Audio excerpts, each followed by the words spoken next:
پروردگارا و محمد و آل محمد ارتباط ما را، ارتباط قلبی ما، ارتباط شبانه روزی ما با قرآن رو روز به روز افزایش بده.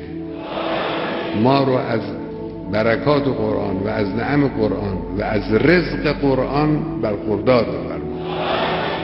ما را از کسانی قرار نده که از قرآن فقط الفاظ اون رو فرا میگیرند و به اون اکتفا میکنند.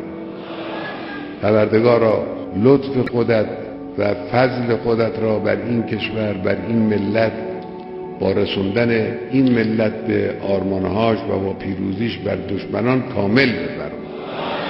روح مطهر امام بزرگوار رو با اولیایش محشور کن.